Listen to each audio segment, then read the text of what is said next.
A small, sunlit apartment sat on the fourth floor of a building that seemed too perfect to exist. When Tanya Williams first saw it, she felt something stir inside her, a mix of hope, relief, and disbelief. She had worked long shifts as a nurse, caring for strangers and often putting their needs above her own, dreaming of a home where she and her little sister Maya could feel safe and free. The apartment checked every box. The rent was reasonable, the windows opened onto a quiet street lined with trees, and the air smelled faintly of new paint and possibility. Tanya handed over her application, confident that her steady income and spotless references would speak for themselves. She smiled at the receptionist, unaware that every step of this process had already been shadowed by invisible barriers, by judgments she could not see, by decisions that had been made before she even walked through the door. Then the words came, almost casually, as if they had been waiting for her. "I'm sorry. This unit isn't available anymore." Her chest tightened. The building still had empty units.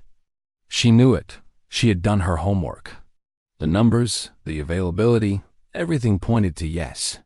And yet here she was, denied, brushed aside like a piece of furniture no one needed. In that instant, the frustration rose like a tide she could not hold back.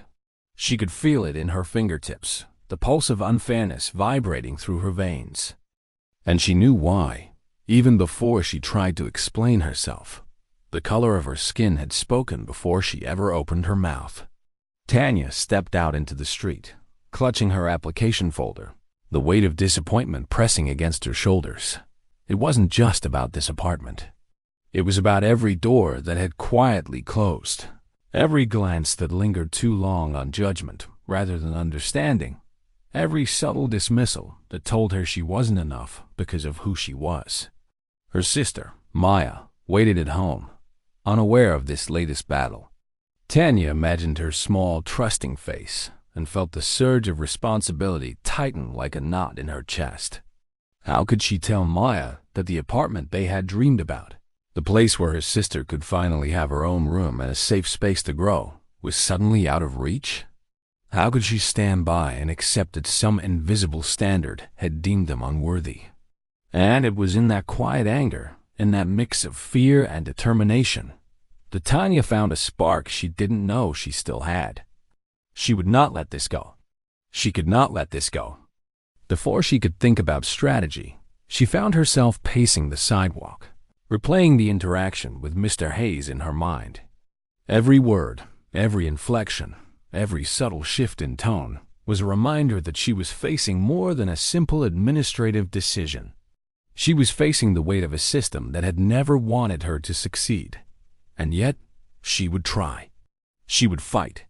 She would show them, whoever them was, that dignity and fairness were not negotiable, and that she deserved a chance, not just because of the law, but because of her humanity. And as she walked, she thought about the other times she had been overlooked, underestimated, passed over for promotions or opportunities simply because she didn't fit someone else's narrow definition of who belonged. The apartment was just the beginning. It was the first visible battle line in a war she had been fighting quietly for years.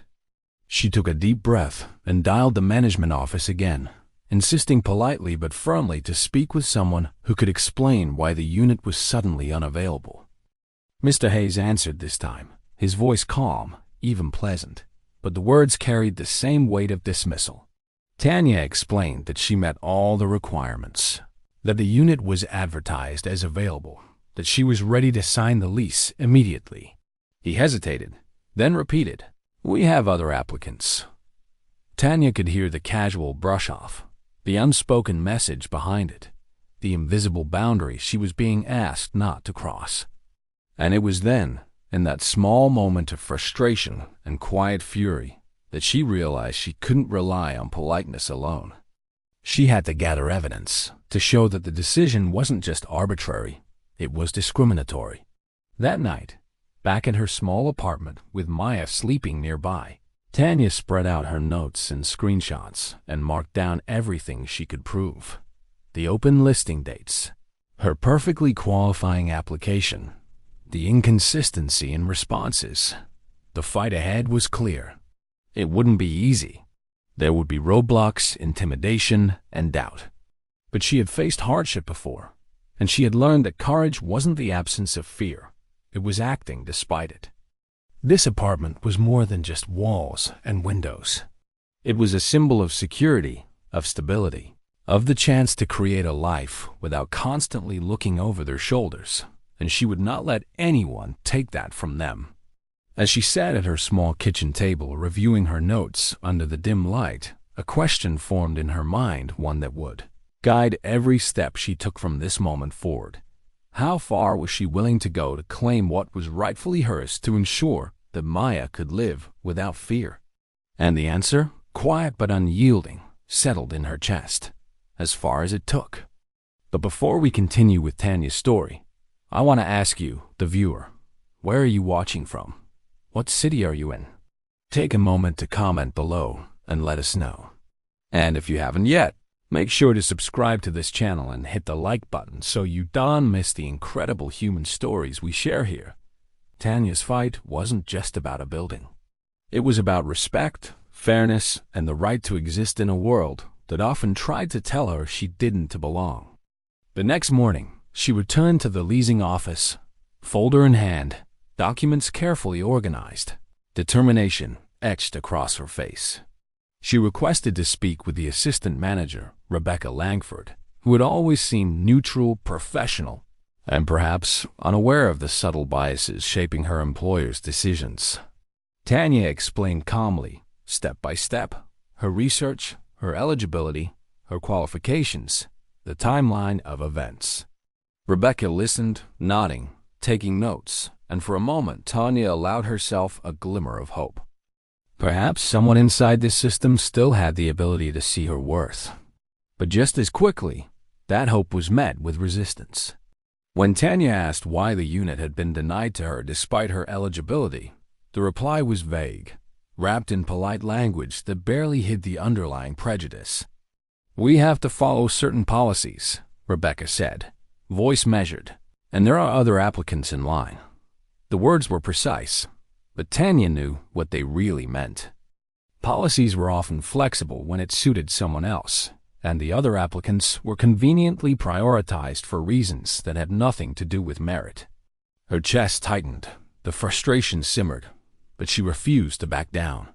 She asked questions, documented every interaction, and made a silent promise to herself that she would not let this be swept aside.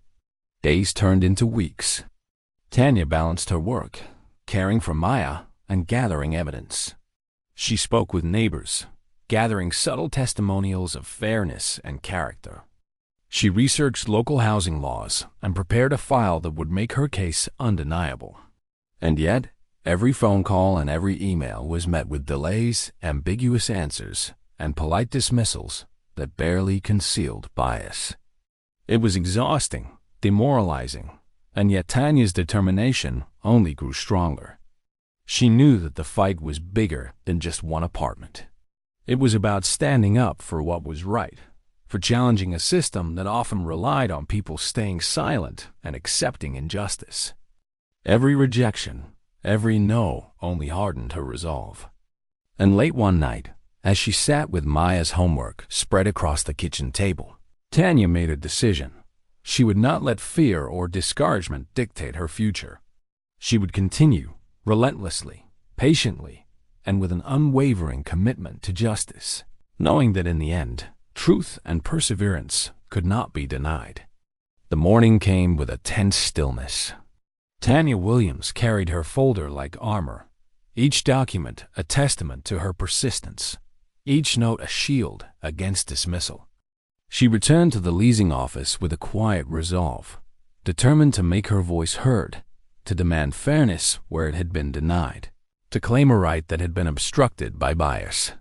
Rebecca Langford greeted her, the assistant manager's expression a mixture of curiosity and caution, as if she sensed that something in Tanya's composure was unshakable. Tanya presented her evidence again, calmly, systematically, leaving nothing to interpretation. She showed timelines, eligibility verification, application records, and supporting testimonials from neighbors who had witnessed the integrity and character that Tanya carried quietly but unwaveringly. For the first time, Rebecca paused, studying the documents, her demeanor shifting from passive to attentive. Tanya watched this subtle change, a glimmer of hope rising with each moment of careful scrutiny. But outside the office walls, Mr. Carlton Hayes remained unconvinced, relying on his habitual preconceptions, his unspoken biases. When Rebecca suggested that the denial be reconsidered, Mr. Hayes insisted otherwise, hiding behind vague policies and neutral language that concealed the prejudice he refused to acknowledge. Tanya's frustration surged, yet she remained composed. She spoke directly to the truth of her situation, making it impossible for words to be twisted or facts ignored. I am qualified. I meet every requirement. The unit is available. There is no reason for this denial except discrimination, she said, her voice steady, firm, filled with the quiet strength of someone who had faced countless obstacles and refused to be diminished. Rebecca hesitated, caught between loyalty and justice, before finally choosing to take action quietly but decisively. She escalated the matter to the City Housing Committee, submitting Tanya's complete file as evidence of unfair treatment. The committee responded swiftly, initiating an investigation that exposed the inconsistencies in Mr. Hayes' decisions and the underlying bias that had shaped them. Tanya waited, every day a test of patience, her hope flickering but never extinguished, fueled by the thought of Maya finally having a safe place to call home. Then the call came. The committee had ruled in her favor. The apartment that had been denied to her without justification was now legally hers. Tanya's heart raced as she heard the words, the reality of the victory settling slowly, deeply into her chest. Tears threatened, but she held them back, thinking instead of Maya, imagining her sister's wide-eyed wonder at the new space that would finally belong to them. The next day, Tanya arrived to sign the lease. Mr. Hayes, confronted with the committee's findings, offered a terse apology, his pride wounded, his prejudice forced to yield. Tanya signed the papers with a quiet dignity, every stroke of the pen a reclaiming of her right, every line an assertion of fairness and perseverance. She stepped into the apartment, sunlight streaming through the windows, and for the first time in years, allowed herself to feel a sense of true belonging. Maya ran ahead, laughter echoing through the empty rooms, claiming corners and imagining futures in spaces that were finally hers. Tanya followed smiling, her eyes scanning every detail, every room, every opportunity now open to them. She had fought not just for a building, but for dignity, for recognition, for the understanding that her worth could not be defined by prejudice. And as she stood there, listening to Maya's excitement, she realized the depth of her journey, how many times she had been overlooked, underestimated, passed over, and how many people like her still faced invisible barriers every day. This victory was not only personal, it was a reminder that persistence, courage, and truth could overcome systemic bias. Tanya knew that the fight wasn't over for everyone, that injustices remained in countless corners of the world. But she had carved a path, leaving a small, shining example of resistance and perseverance. The apartment, now theirs, symbolized more than windows. It symbolized fairness, hope, and the quiet power of standing firm in one's truth. Tanya felt a weight lift from her shoulders, replaced by the quiet satisfaction of justice achieved through resilience and courage. She knew that every obstacle she had faced had prepared her for this moment, had strengthened her resolve, had shown her the extent of her own power. And as the evening sun bathed the apartment in golden light, Tanya sat with Maya sharing stories of their past struggles, but also of triumphs, of victories small and large, knowing that this home would forever be a testament to their perseverance. It was a reminder that dignity and fairness could not be bought, demanded, or assumed. They had to be claimed with patience, courage, and integrity. Tanya's story became more than a personal victory. It became an inspiration, a reminder that standing up for what is right, even against the odds, can lead to profound change. And in that moment, Tanya understood that every act of persistence, every refusal to accept injustice, and every quiet fight for fairness could ripple outward, changing lives beyond what she could ever imagine. She had faced prejudice, she had been denied, and yet she had persisted. She had refused to be silenced, overlooked, or underestimated. And now, as Maya looked around their new home with eyes wide and full of wonder, Tanya knew that the hardest battles often lead to the most meaningful victories. Her journey, once filled with fear and uncertainty, had become a story of hope, resilience, and unwavering courage. Tanya Williams had reclaimed not just an apartment, but her right to exist with dignity, to create a safe space for her sister, and to show the world that perseverance and justice could triumph even against deeply ingrained prejudice. And so, as they settled in, surrounded by sunlight, empty rooms filled with possibility, and the quiet affirmation of a hard-won victory, Tanya made a silent promise. She would carry this lesson forward. She would continue to fight for fairness where it was denied, and she would ensure that her voice, and the voices of those like her, would never again be ignored. And now, if Tanya's story touched you, if it reminded you that courage, perseverance, and integrity can overcome injustice, make sure to subscribe to this channel and hit the like button so you don't miss more incredible human stories that inspire, challenge, and uplift. Every story matters, every voice counts, and every act of standing up for what is right can ripple farther than we ever imagine.